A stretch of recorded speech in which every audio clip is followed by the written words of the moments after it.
Kia ora guys, welcome back. I've done a little bit of work on the layout, but more importantly, or at least to me, I got a pre-order from Henderson through, and I finally got it through the post, and I thought I'd do a little unveiling, I guess. As it is pre-ordered, there won't be very many out, so I thought I'd give you a look at what's in the box. Obviously you get the logo, you get a bag of bits including a spare front bogie and replacement wheels for the tender. You get the etched nameplates and your paper of warranty and instructions.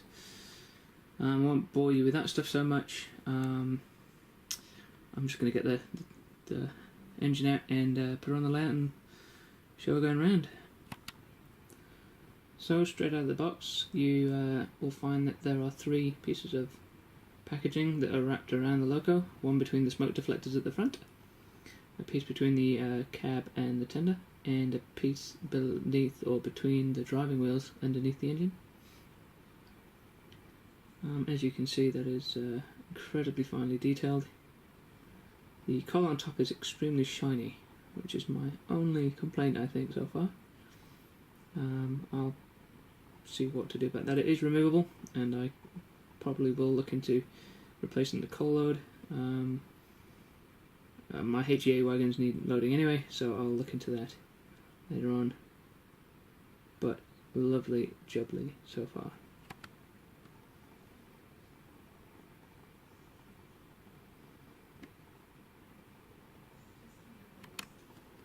I haven't shipped it yet, which I will do once I've run around. So as for now, I'll just be running it on DC. There's the moment of truth. Well, it works.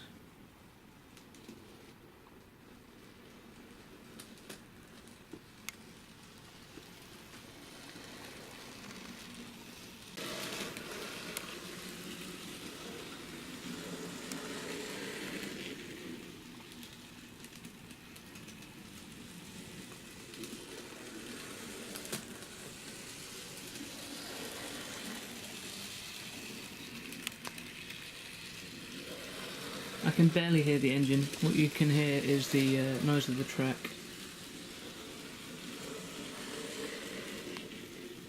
So that's pretty excellent.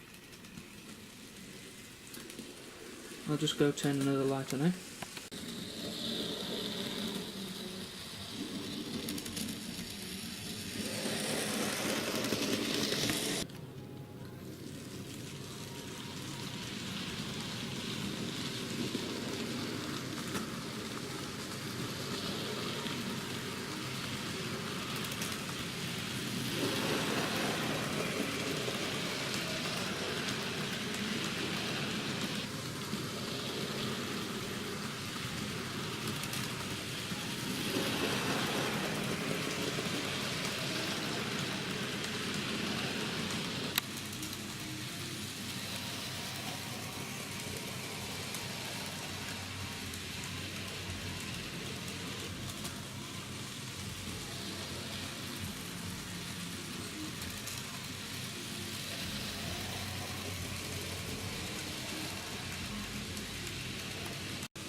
Kia ora, hello, welcome. Another episode of Mike's Model Railway Adventures. Today we're looking at my workbench, which as you can see is an absolute tip. Because, as per usual, I haven't done actually very much on the layout, but I have been on the eBay and on the Kiwi equivalent and on the old Henderson's website and got a few more things, so I thought I'd share a couple of them with you. And yeah, so one thing we'll start off with is I got this siding cassette. I got 4 of these, which come in bundles of these. One's got laminated, the laminated plastic to see through. I mean, you've got the 2 sides, the floor, and a ton of the bridging bits, some slidey doors, and these panels at the end are in case you want to join 2 of these together, because this is actually half the length of a Pico FlexiTrack. One example I have here. I picked this up from a model exhibition I went to just yesterday, the footage of which is also available, or will be at the end of this video. So I'll be building one of these in this video, showing you how easy it is. The instructions are pretty brilliant, and I'll also be showing off a few more of my new wares. So first things first, I got myself 6 of these, as they were on special e-hands. They are the steel carrying wagons. This is what they look like brand new in the box. I haven't actually opened this one yet. One I did open though, just as a trial run, is over here. So if I do my lovely helpful assistant hands, and if the camera will focus, there we go. You have to glue all the little stanchions in, which is really, really fiddly, even for me, as a young, strapping 28-year-old with my probably 15-20 vision. I found this quite difficult to do. As you can see, they're not all straight, not all imperfect, but it got there in the end, and I kind of think the lack of straightness adds to the authenticity. As you can see, I'm missing one on the end there, which is not too surprising. And but otherwise they're really good. I haven't got the steel beams stuck in place yet. I've just placed them in just as a proof that they fit. I'm tempted to do different loads on them, but the Graham Farish only provide the I-beams, so I might have to work out what to do with that. It wouldn't be a real big sore if I only had the I-beams. It looks pretty good to me. I'll probably rust these up a little bit, or at least weather them, just to give them a bit more dimension, if you will, because they're looking a bit flat at the moment. But an excellent model otherwise. Very, very pleased, and I shall enjoy having these whiz around my layout.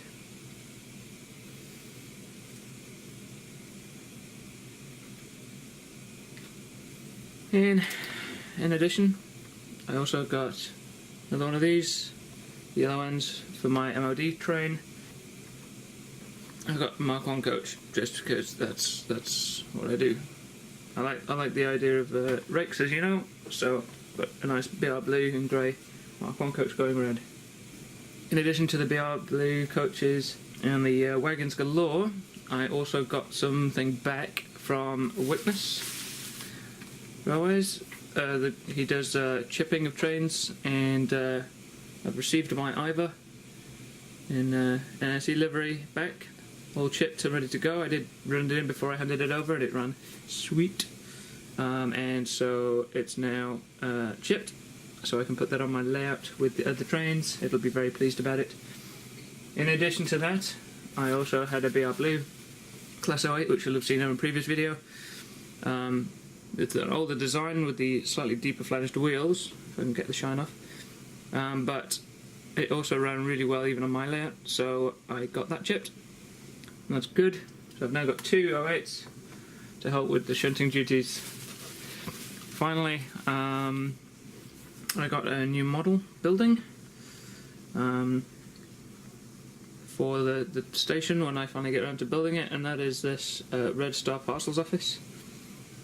I'm sure anyone who's modelling the what was it, 70s, 60s, 70s, 80s, and even up a little bit closer, these were still quite prevalent, you might say. They were taken over by links and then kind of dissolved into nothingness. I think you can still see examples of the Red Star logo around, but as I don't live in England, I can't actually provide any proof of that. But yes, a nice little model. It'll go well on the station scene when I get that built, obviously. So the main motivation for getting these cassettes was that I have trains like this Southern Emu,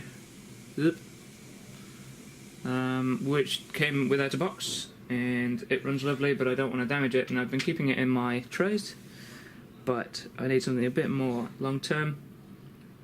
So I found these cassettes. I've been looking around for storage solutions, like the little spongy trays you can get with the movable inserts and bits, and they looked okay, but they require a box of a certain size to fit in, I guess. So I figured these cassettes would actually be a bit more useful, because in future I can actually hook them up as a swappable tray system for a layout. Should I build excuse me, should I build a layout big enough? Certainly that is the dream, obviously, is to build a layout twice the size as my current one, when I've gotten a bit more proficient with some of the more fundamental skills. And these cassettes will probably fit in quite nicely as a swappable fiddle yard. So I'm now going to go follow the instructions and try and build one. Just need some PVA glue. What else? Just yeah, PVA glue. And I did test fit this particular one already, and it worked quite well. It recommends you clean the edges because it's laser cut MDF, so there's a bit of soot on the outside. I'll get that done off camera. And also the track, it uses just a normal half a yard length of Pico 80, which is what I've got 2 yard lengths because I've got 4 cassettes. And it uses some of the sleepers as guides, and kind of there's a hole in the bottom of it, and I'll show you now. So these are the holes. The Pico, the sleepers fit in the gap, nice and gently there, and then the rails just go all the way along. So actually this is flush with the bottom of the rail. So if you were to use this, you would basically, if you were going to use this as a live kind of fiddle track, you would put this at the same level as the rest of your track. So in my instance I've got cork and delay, so I would make sure that the part where this would attach or go next to the track, the end here, that would have cork and delay, so that I could just put it down, shove it along a bit, and it would theoretically at least line up correctly with the rest of the track. They suggest you use the fish plates. I was thinking perhaps it might be easier if I had some wire droppers that would just kind of touch down onto some contacts like pins or some larger piece of metal, maybe brass strip, and then some guides on the outside just so that it aligns correctly, has the electrical contact, and I don't need to worry about the fiddly, really quite small fish plates for that. But we'll see. That's still quite a way off, because at the moment, even on my current layout, this is just going to be a storage solution that I'll have to slide the trains off. I'll probably use the Pico ramp that I have.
Cool, so now I just leave it to dry. So here we are the next day, and I have one completed thing. Now, a couple of steps left to do. One is put the track in, which ironically I should have done at the very beginning, according to the instructions as well. It was just me not paying attention, so I will have to work out how to put the track in now. And then we've got the end sliders to put in for the doors, and then the perspex panel on the roof.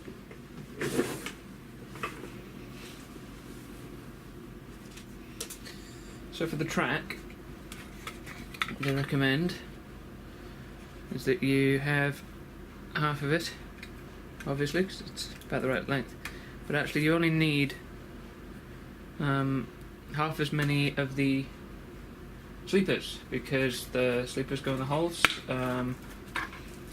You need 4 sleepers per hole, so that's 6 times 4, which any mathematicians out there will know is 24. But first things first, let's get the track cut in half. I don't have an official track cutter, so I'm just using a pair of relatively new clippy pliers.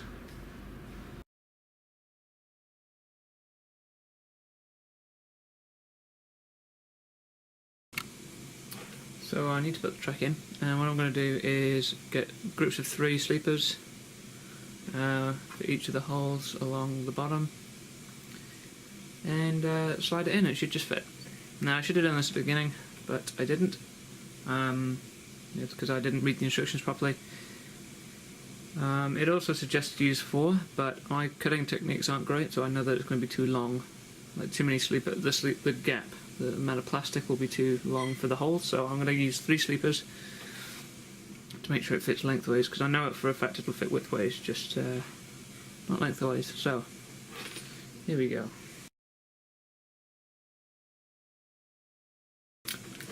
Handy tip: use a craft knife, not a pair of pliers.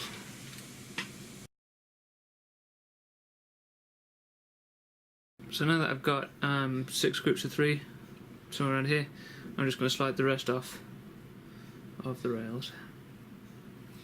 Just to make it easier on myself, I will split this up into slightly larger chunks. Wait, let's just check I'm not about to ruin this for myself by cutting off the wrong end. Cool. Okey-dokey.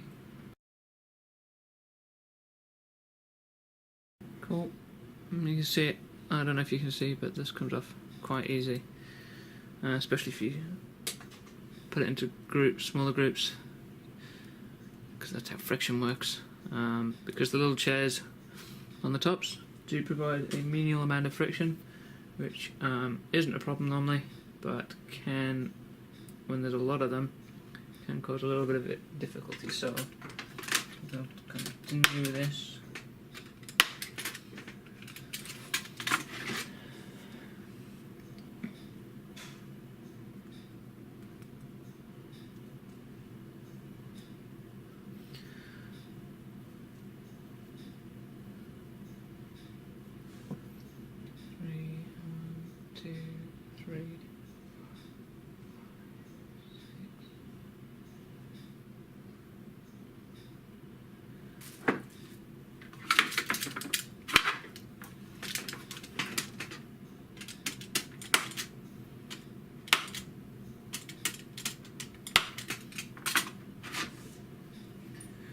Because these are slightly smaller chunks, again, they just slide away a lot more easily than trying to do one huge group at once.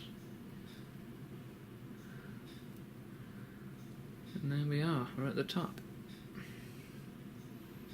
So I've got my groups of 3.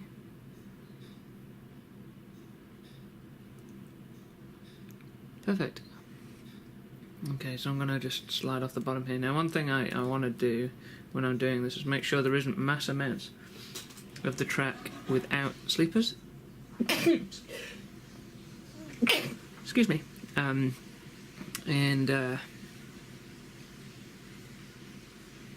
when the kit is together, there will obviously be larger gaps, but while I'm doing a lot of this fiddling and pushing and stuff, I don't want to risk damaging the track, which is something I've already done. So if I slide these down. See, these just glide along there because there's just very little to stop them, basically. So test fit. I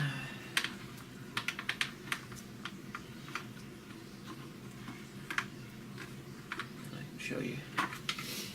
So what it should look like with when the sleepers are in place is it should just slide down into the gap just like that. Real snug fit, really, really cozy. This one's obviously being held up by the rest of the sleepers, so I'm going to carry on moving them around.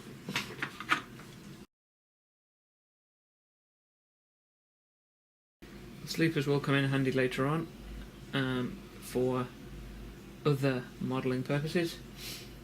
I won't be using them as part of this, but obviously you do get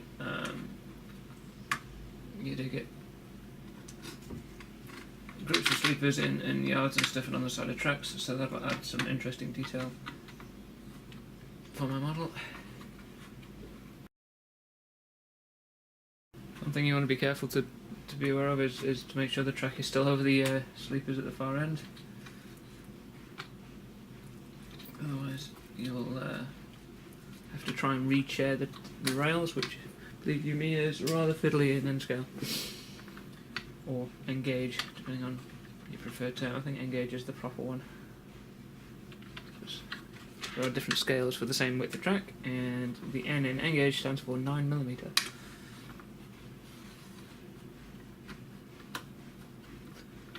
Nearly there, boys and girls. Lovely jubbly. Right, so what we will end up with, obviously this is the underside. I'm not a complete muppet, but what we'll end up with is this on the inside. Nice and flat, no gap, and it all fits in the gap. Now I've obviously got extra rail at the end, I'll deal with that afterwards. First things first, let's put this inside the box.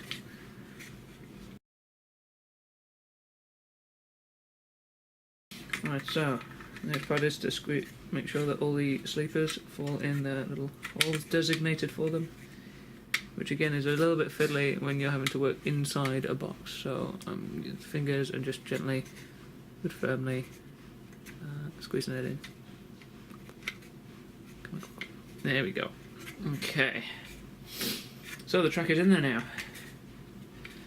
And if you can see, not bad. So let's have a read the instructions and see what it says about fixing the track down. So here you see it says put 4 sleepers in, but you have to be very tidy cutting. Now I could have done that with the craft knife a bit better, but 3 sleepers works fine as well. It recommends here that you cut the webbing in between the gaps, unlike what I did, which is get your groups and then slide the rest off. It reckons that if you just pull the sleepers off underneath the away from underneath the track, it's probably easier that way. Cool. So that's all it says about that. Obviously, so you saw that the track doesn't stick, so I'm gonna have to glue it in place somehow.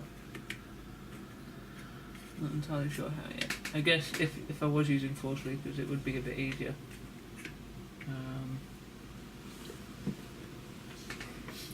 One thing I was intending to do anyway is put PVA along the outside of the tracks, so I'll probably just do that now and see how we get on.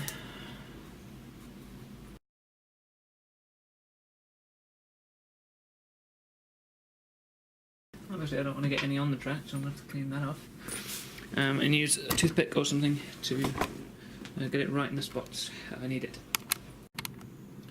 Okay, so what I've decided to do is put a bunch of PVA next down to the track and between the sleepers and the box. Obviously I've got now PVA glue on the workbench as well, but minor thing to worry about. So what I'm going to do now, move these out of the way, move it all out of the way, and basically just rest this on here, just something to angle it up so there's air underneath and it's not sticking to anything. I'll let that dry. Sweet, I'll see you in a while. And here we are. So I've got the final end panel on, that's still drying. Same on the other end, so that we've got a little gap a little gap for the door to go in. The track is mostly glued, so all that remains is to take out that bit, take out that bit, the same here and here, and then we have, quite happily,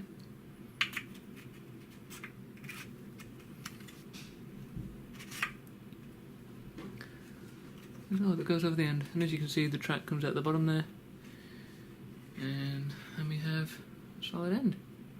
Lovely jubbly. So if I then get my train, or in this case individual wagon, and carefully place it on, I'll actually just take this loose. And what we have is a major success. Just by applying a little bit of tilt. That's all that was. Grand.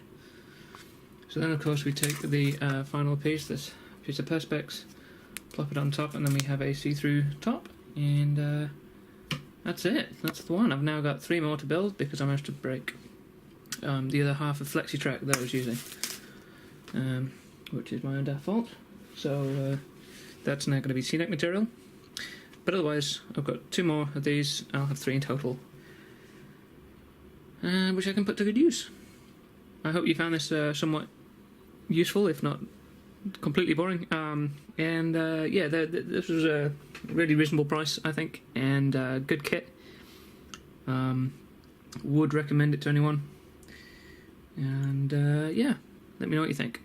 Alright, I'll see you next time. It's been a bumper edition this week, so yeah, see you around. Just a little PS, I've started on the next one, decided I can get 4 sleepers in if I use the craft knife carefully and gently and put it in first. So then this is all PVA glue along the side here that you can see. I've made sure to clean the top of the rails a little bit, so it can be done properly if you follow the instructions right. So yeah, anyway, see you next time.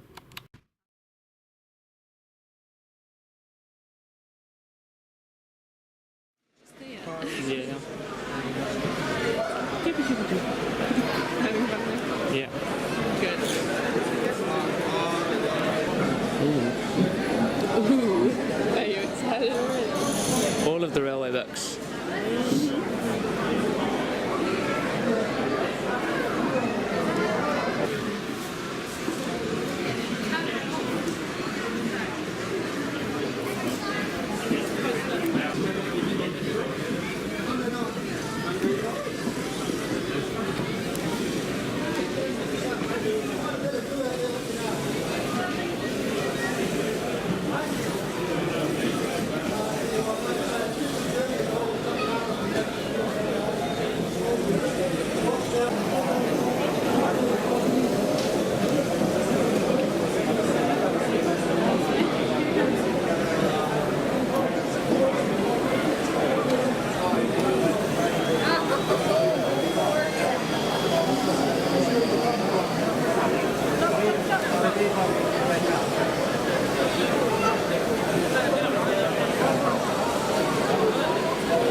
It's the same price card. They already set the table.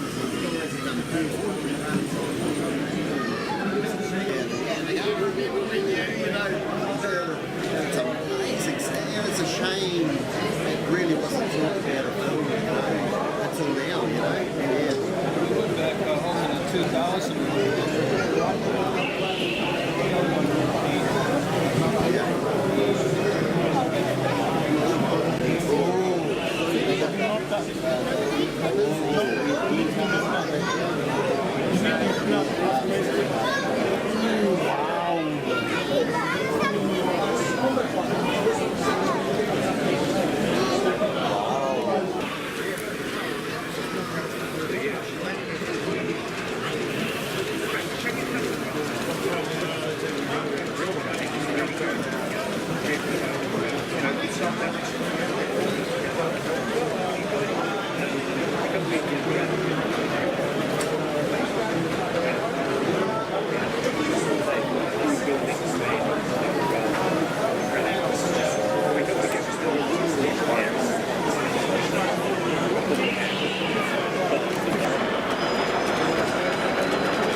Want to upgrade your pepper?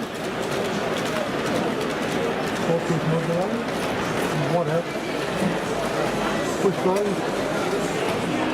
I don't know the $6. $6 to ModelX.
Good morning. For those that are hungry.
We go out here, let's have a look at the airport, see if it works at the airport.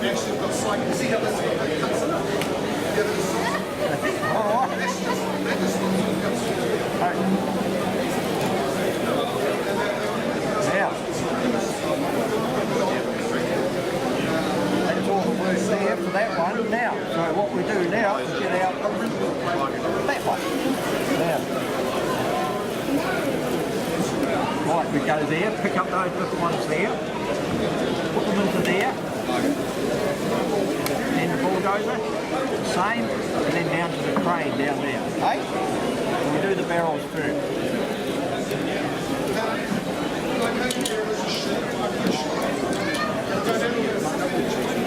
Yeah, they go into here.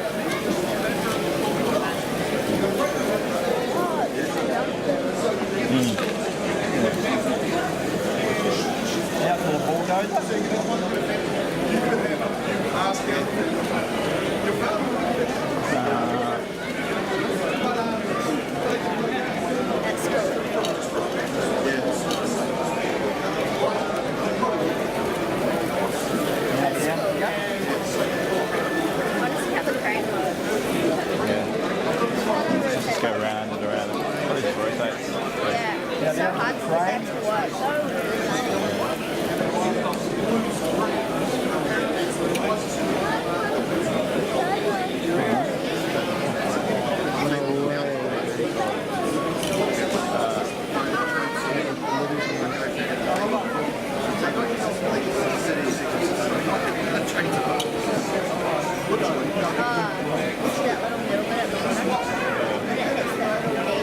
Hello again. Now, here.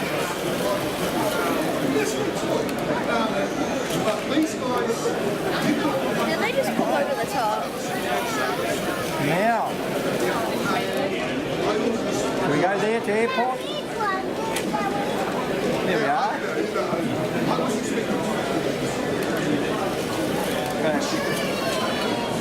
Now. Yeah, that one, yeah. Now, that's at the start. That was long.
And actually enjoy herself a little.